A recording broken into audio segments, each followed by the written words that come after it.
ಹೇಳ್ತಾರೆ ಮೇಡಮ್ ಕನಕಪುರ ಜನತೆ ಇಲ್ಲ, ನಾವು ನಿಮ್ ಜೊತೆ ನಿಲ್ತೀವಿ ಅಂತ ಹೇಳ್ತಾರೆ. ನೀವು ಮನೆ ಬಾಗಿಲಿಗೆ ಬಂದಿದ್ದೀರಾ, ಮುಂದಿನ ದಿನಗಳಲ್ಲಿ ನೀವು ನಮ್ ಜೊತೆ ನೀವು ಆಸರಿಯಾಗಿರಿ ಅಂತ ಹೇಳ್ತಾರೆ. ಮತದಾರರ ಮನಸ್ಸಲ್ಲಿ ಅಲ್ಲಿ ಭಯ ಇದೆ ಅಂತ ಅನ್ಸುತ್ತೆ ನಿಮ್ಗೆ ಕನಕಪುರದಲ್ಲಿ? ನಾನು ಹೋದಾಗ ಯಾರಲ್ಲೂ ಭಯ ಕಾಣ್ಲಿಲ್ಲ ನಾನು, ಯಾಕೆಂದ್ರೆ ಗೊತ್ತಿಲ್ಲ. ನಾನು ಹೋದ್ಮೇಲೆ ಅವ್ರು ಈಚೆ ಬಂದ್ರೆ ಹಿಂದೆ ಏನಿತ್ತು ಮನಸ್ಸಲ್ಲಿ ನನಗೆ ಗೊತ್ತಿಲ್ಲ. ನಾನು ಹೋದ ಸಮಯದಲ್ಲಿ ಯಾರೂ ಆ ಥರ ಭಾವನೆಯಿಂದ ಬರಲಿಲ್ಲ, ಯಾರಿಗೂ ಆ ಥರದ್ದು ಯಾರು ತೋರಿಸಲಿಲ್ಲ, ನಾನು ಯಾರಲ್ಲೂ ಕಾಣಲಿಲ್ಲ ಅಂತದ್ದನ್ನು. ನಾನು ಒಂದು ಶ್ರೀರಾಮ್ ನವಮಿದ ಶುಭಾಶಯ ಡಾಕ್ಟರ್ ಹೇಳಿದ್ದಾರೆ, ಅವ್ರ ಜೊತೆ ನಾನು ಸಹ ಎಲ್ಲ ದೇಶದ ರಾಮ ಭಕ್ತರಿಗೆ, ಹಿಂದೂಗಳಿಗೆ ವಿಶೇಷವಾಗಿ ರಾಮನು ಒಂದು ಆದರ್ಶಪ್ರಾಯವಾದಂಥ ದೇವರು. ಅವನು ಹುಟ್ಟಿದ್ದೇ ರಾಕ್ಷಸ ಸಂಹಾರ ಮಾಡೋದಕ್ಕೆ. ವನವಾಸಕ್ಕೆ ಹೋದಾಗ್ಲೂ ಅಷ್ಟೇ ರಾಕ್ಷಸರ ಸಂಹಾರ ಮಾಡಿದ್ದೇ ಹೊರತು ಪ್ರತಿಯೊಂದು ಕಡೆಲೂ ದೇಶ ಸುಭಿಕ್ಷ ಮಾಡ್ಕೊಂಡು ಬಂದು ಕಟ್ಟ ಕಡೆಗೆ ಅವ್ರದ್ದು ಪಟ್ಟಾಭಿಷೇಕ ಆಯಿತು.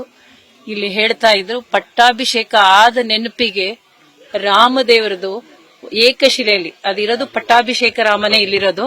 ಅದನ್ನ ಕಿಷ್ಕಿಂದಕ್ಕೆ ತಗೊಂಡು ಹೋಗ್ಬೇಕಾದ್ರೆ ಸುಗ್ರೀವರು ಮಧ್ಯದಲ್ಲಿ ಇಲ್ಲೂ ಸಹ ಅವ್ರಿಗೆ ಅಡೆತಡೆ ಬಂದು ಒಬ್ಬ ರಾಕ್ಷಸನ ಸಂಹಾರ ಮಾಡಕ್ಕೋಸ್ಕರ ಇಟ್ಟಂತ ಸ್ಥಳ ಅಂತ ಹೇಳಿದ್ರು. ಅದರಿಂದ ಇಲ್ಲಿ ನಾವೆಲ್ಲ ಪುಣ್ಯವಂತರು. ಇಲ್ಲಿ ನಮಗೆ ಪ್ರೇರಣೆಯಾಗಿ ನಾವೆಲ್ಲ ಆದರ್ಶವಾಗಿ ಒಂದು ಬದುಕು ನಡೆಸಲಿ ಅಂತ ಹೇಳೋದಕ್ಕೆ ರಾಮನಗರದಲ್ಲಿ ಪಟ್ಟಾಭಿರಾಮ ಇದ್ದಾನೆ. ಇವತ್ತು ನಾನು ದರ್ಶನ ಮಾಡಿದ್ದೀನಿ. ಎಲ್ಲಾ ಜನತೆಗೂ ಆದರ್ಶವಾದ ಬದುಕು ಸಿಗ್ಲಿ ಅಂತ ಕೇಳ್ತೀನಿ.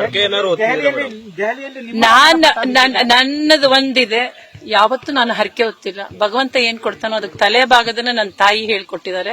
ಆ ಸಮಯದಲ್ಲಿ ದೇವ್ರ ಜಪ ಮಾಡ್ತೀನ ಹೊರತು ಮುಂದಕ್ಕೆ ನಾನು ನಿನಗೇನೋ ಕೊಡ್ತೀನಿ ಅಂತ ಲಂಚದ ರೀತಿ ನಾನು ಯಾವತ್ತೂ ಹರಕೆ ಮಾಡಿಲ್ಲ. ದೆಹಲಿಯಲ್ಲಿ ನಿಮ್ಮ ರಾಮನ ಪಟ್ಟಾಭಿಷೇಕ ಖಂಡಿತ ಆಗುತ್ತೆ ನೋಡಿ.